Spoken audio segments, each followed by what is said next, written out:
Bonjour à tous et bienvenue sur un nouveau tuto de l'atelier du smartphone. Alors aujourd'hui nous allons voir comment démonter et comment remplacer l'écran sur un Samsung S10. Alors voici donc la pièce de remplacement. Donc c'est une pièce d'origine qui vient de chez Samsung directement. C'est ce qu'on appelle de l'écran Service Pack. Donc directement fourni par Samsung pour le remplacement de l'écran. Alors comme on peut le voir, donc chez Samsung, le Service Pack sur ces modèles-là comprend le châssis, l'écran qui est déjà installé en usine. Vous avez le tweeter en haut qui est intégré aussi. Voilà, donc qualité d'origine, c'est écran d'origine, donc Samsung Service Pack.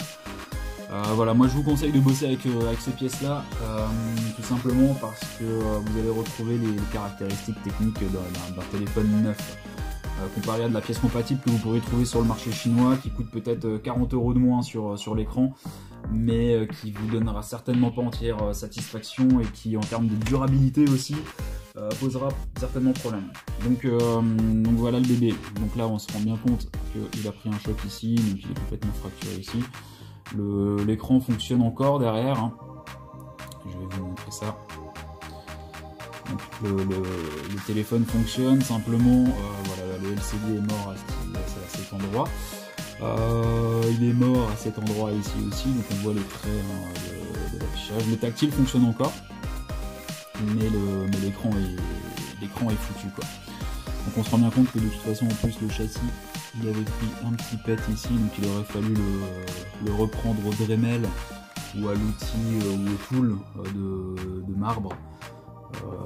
Voilà, donc c'est parti. Donc on va voir comment démonter donc le S10. Donc c'est pas compliqué, vous allez voir, c'est à peu près la même chose qu'un S8 ou qu'un S9, c'est le même genre de structure. Donc pour ce faire, il faut qu'on chauffe le bac. Donc voilà, on va chauffer le bac. Donc utilisez quelque chose d'assez doux, évitez le pistolet. Voilà, je vais vous montrer le pistolet. Le pistolet c'est ça, si vous y allez au pistolet, allez-y doucement. Parce que le pistolet ça monte à combien? Ça monte à 400 degrés quasiment, donc voilà, si vous envoyez du 400 degrés là-dessus, vous allez fondre, vous allez le fondre dans le téléphone. Il y a tout ce qui est derrière, le capteur NFC, la batterie, enfin, vous allez tout détruire. Donc voilà, allez-y doucement. Donc moi j'utilise plutôt un sèche-cheveux qui est spécialement dédié. Et voilà, donc on va chauffer, c'est parti.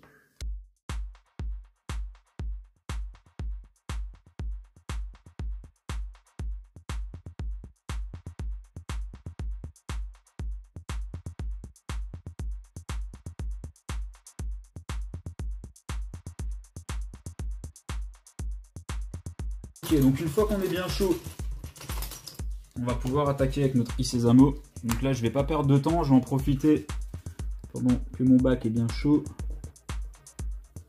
Donc là on se rend compte que c'est pas trop mal. C'est pas trop mal du tout. Ça glisse bien par en dessous. Donc faites gaffe quand vous envoyez votre iSesamo à l'intérieur de pas endommager la peinture. Donc c'est pas teinté dans la masse, hein, c'est teinté à l'intérieur. Donc faites gaffe de pas endommager la peinture, sinon vous allez avoir une petite trace dans votre bac. Voilà, donc préférez utiliser des Mediator. L'avantage du Mediator c'est qu'il est en plastique. Et l'avantage du plastique c'est que vous endommagez pas les éléments peinture et autres.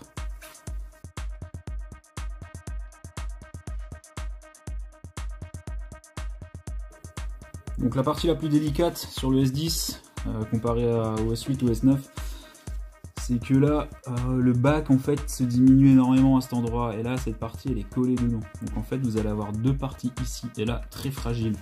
Donc là si vous soulevez, vous faites effet levier, bim, vous êtes sûr que là vous le cassez ici à cet endroit. Donc chauffez bien ici quand vous allez le décoller.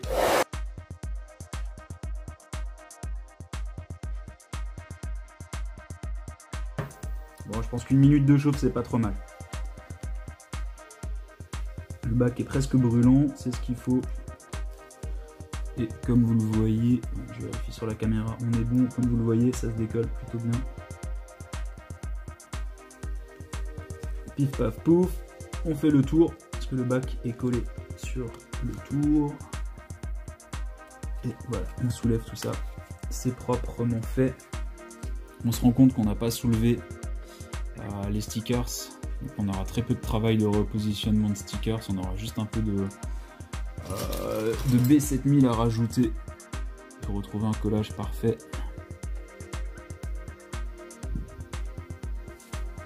Voilà, c'est plutôt du beau travail. Moi, ce que je vous conseille en attendant, c'est de mettre un petit bout de scotch au niveau de vos appareils photo,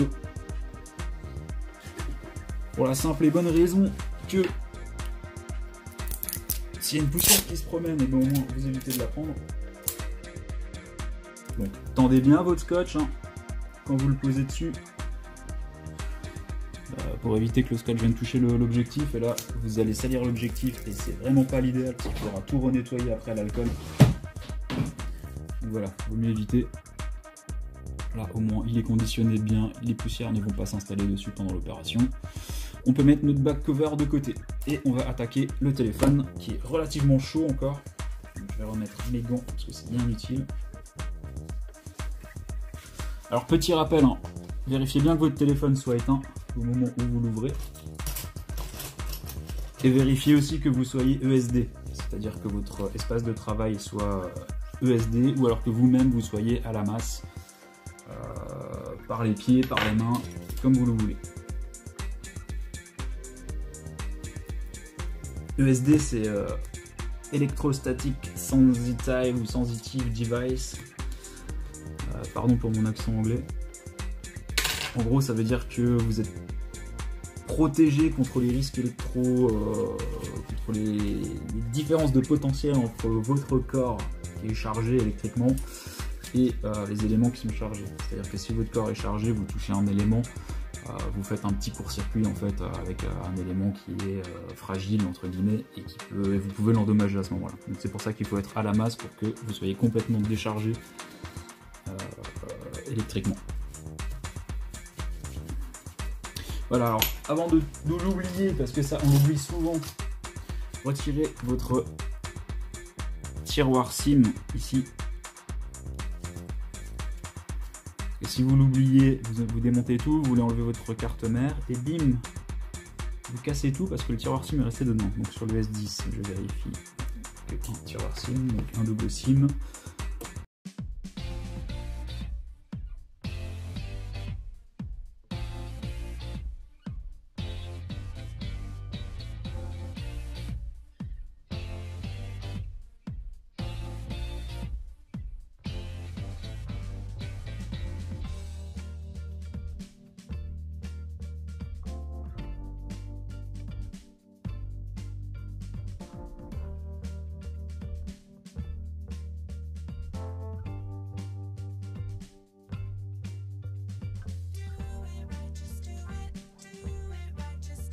Voilà, donc là on a enlevé toutes les vis qui retiennent le carter de protection de la partie interne. Donc nous allons pouvoir enlever tous ces petits carters. Donc on va commencer par celui du haut. Voilà, alors c'est clipsé comme ça, dans ce sens. On le met de côté. On va tout de suite débrancher la batterie. Alors utilisez des splungers hein, quand vous faites cette opération. Il suffit que vous ne soyez pas super précis et bim, vous faites un choc électrique. Donc une fois que la batterie est débranchée, ce qu'on peut faire, c'est mettre un petit coup de power. Comme ça, on décharge complètement la carte mère électriquement. Et là, on n'a plus de risque de court-circuit. Voilà. Alors ensuite, nous allons enlever l'appareil photo frontal qui se trouve ici.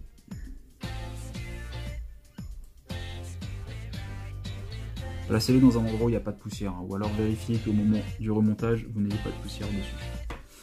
Ensuite, nous allons enlever cette petite vis de retenue de la carte mère.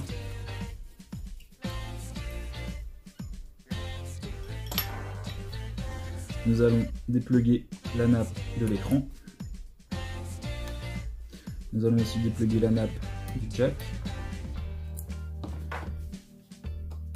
Et dévisser les deux vis qui maintiennent le dock de charge en position fixe tout en bas.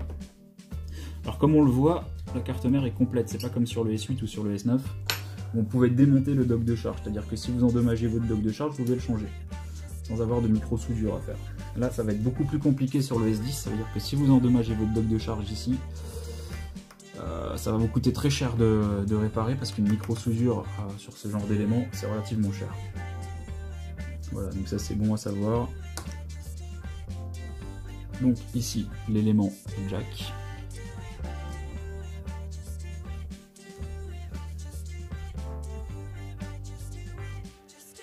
Alors, petite inspection.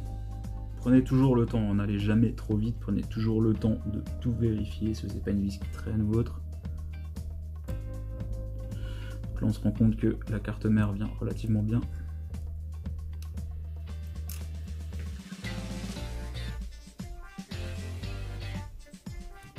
Voilà. Et voici la carte mère du S10.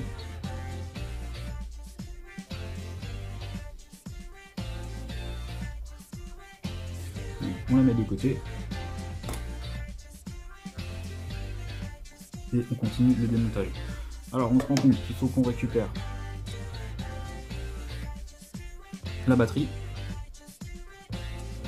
Le vibreur est déjà en place sur le nouvel écran, donc ça c'est une bonne chose.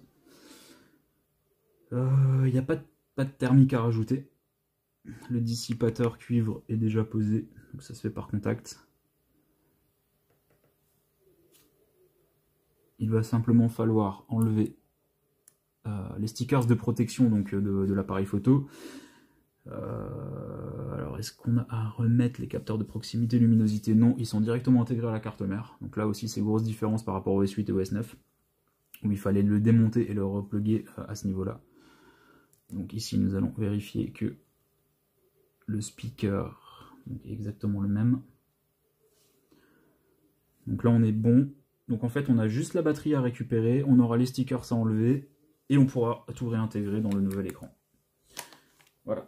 Alors pour enlever la batterie, profitez que votre téléphone soit encore à peu près chaud.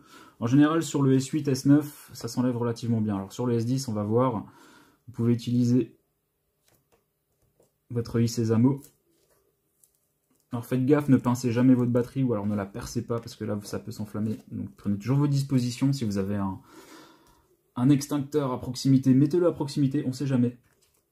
J'ai déjà vu des batteries qui s'enflamment dans des corner shops de centres commerciaux et je peux vous assurer qu'on ne fait pas les malins quand ça arrive. Donc voilà, quand on a un extincteur c'est toujours mieux. Donc là les batteries s'enlèvent relativement bien, hein. C'est pas du sticker Apple, c'est du sticker Samsung. C'est un peu plus light.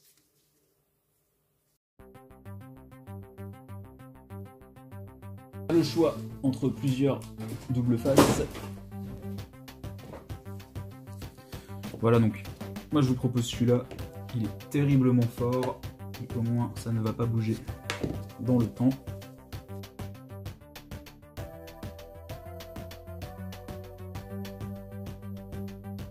Alors faites gaffe de ne pas en mettre sur l'écran. Parce que là en fait, au niveau de la batterie, vous avez l'écran à nu ici au milieu. Ça c'est l'écran, c'est le LCD, c'est l'arrière de l'écran OLED. Du coup si vous mettez un coup de double face là-dessus, c'est pas top. Il y a moyen que vous ayez une trace. Donc faites gaffe à cette installation et surtout vérifiez bien qu'au moment où vous mettez votre batterie, la batterie dans le nouveau châssis, il n'y ait pas de bosse sur la batterie ici. Parce que là pareil, vous pouvez marquer votre écran de l'intérieur. Voilà, donc là on repositionne notre batterie dans le nouveau châssis. Nous allons enlever les stickers de protection de l'appareil photo ainsi que les stickers de protection de la partie interne du châssis. Nous allons vérifier que tout est bien opérationnel. Donc là, ouverture du trou du micro, c'est bon. Tous les contacteurs double face, c'est bon. Notre vibreur est bien en place. Ici, il n'y a pas de sticker de protection sur les entrées micro et sorties haut-parleurs, donc là on est bon. Donc on est relativement bon. On peut installer notre carte mère dans le nouveau châssis. Donc on reprocède de la même manière qu'avant, on commence par le bas.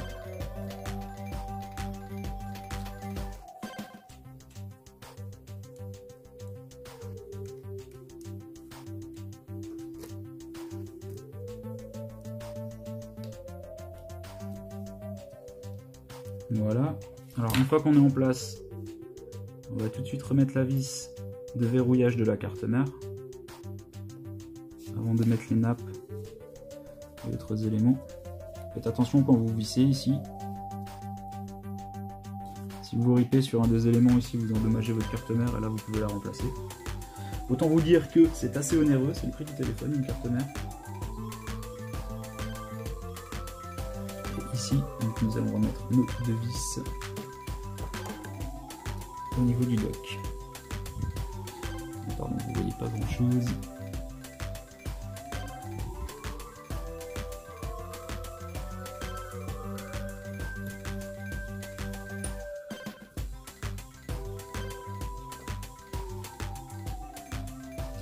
Voilà, au niveau des serrages, on est bon. Nous allons repluguer l'écran sur la carte mère. Donc faites bien attention de pas, comment dire, ne pas endommager la nappe ici. La nappe là, si vous la pincez, c'est foutu. Votre écran est foutu. Donc faites gaffe au moment où vous le... Allez-y délicatement. Ok, donc là on est bon. Donc nous allons remettre l'appareil photo frontal.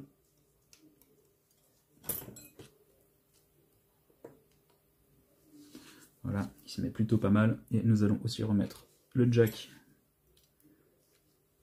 en bas au niveau du dock. Donc celui-là se clipse normalement.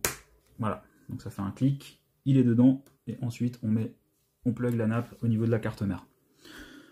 Donc là on n'est pas trop mal, on a tout replugué. Donc ce qu'on va faire, on va repluguer la batterie. Ensuite, nous allons remettre, comme avant, on va procéder de manière inverse. Donc pour remettre l'écarteur de protection de la carte mère. Voilà, donc ça vient se clipser dessus. Et celui-là, pareil. Donc voilà, sur les anciens modèles, il fallait... Alors, attendez pas que je parle trop vite. Est-ce qu'on est bon? Non, je crois qu'on est bon en fait. Ça reste libre. Donc c'est tout bon. Donc comme avant, à l'envers. On enclenche d'abord le haut. On fait attention de ne pas appuyer sur les objectifs. On vérifie que les objectifs n'aient pas de poussière dessus avant le remontage du bac non plus. Voilà, on est pas mal du tout. Alors, on va remettre notre lecteur SIM dans l'appareil avant de l'allumer. Et on va faire un allumage test avant de remettre toutes les vis, de manière à s'assurer que l'écran soit bien fonctionnel.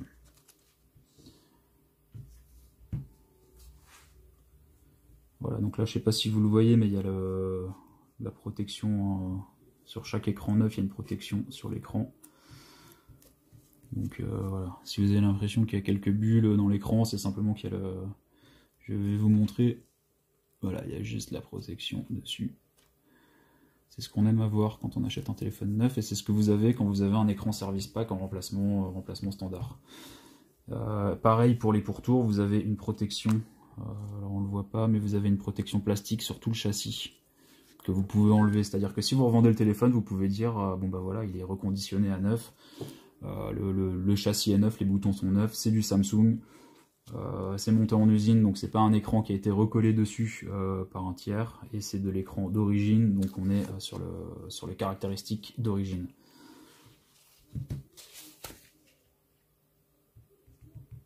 Voilà, donc on se rend bien compte que au niveau de la colorimétrie, on est comme à l'origine. Donc voilà, c'est tip top. Alors on va pouvoir remettre les vis, on va pouvoir mettre un petit peu de B7000 sur le bac, on va refermer tout ça, on va laisser sécher à peu près 1 heure de temps pour que le bac soit bien recollé et étanche. Et puis voilà.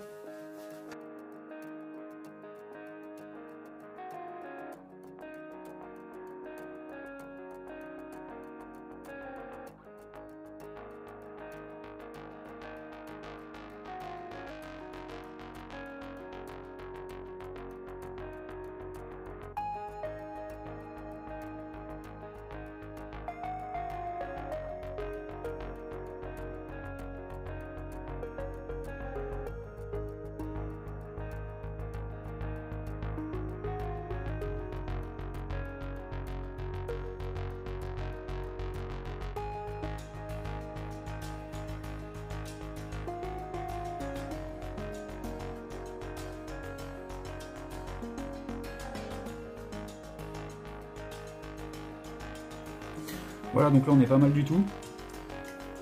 Donc on va laisser sécher idéalement,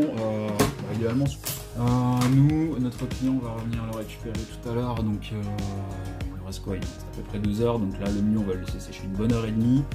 Après je vais lui faire un petit nettoyage du contour, de manière à ce que quand il récupère son téléphone, il ait l'impression d'avoir quelque chose de tout neuf. Lui faire un petit emballage proprement avec sa facture éditée à son nom, et on sera tout bon. Salut les copains, donc voilà le résultat.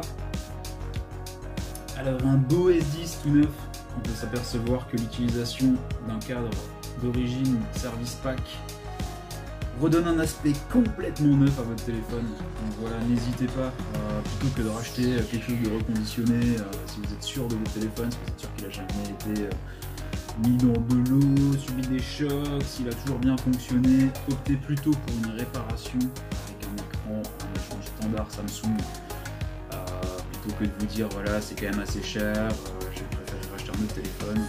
Au moins l'avantage c'est que ce téléphone, le client venait de l'avoir, il savait ce qu'il en avait fait, il savait d'où il venait, il était tout neuf quand il l'a eu, il sait qu'il l'a pas mal traité, donc le simple fait de récupérer les éléments qui sont en très bon état à l'intérieur et les remettre dans un élément neuf vous redonne un téléphone finalement tout neuf. Alors bien sûr le bac n'est pas neuf, le bac et encore il était bien protégé son bac, ça veut dire que il n'a pas de traces en soi, donc c'est une pièce passive, donc en soi, voilà, un bac c'est soit rayé, soit cassé, soit en bon état.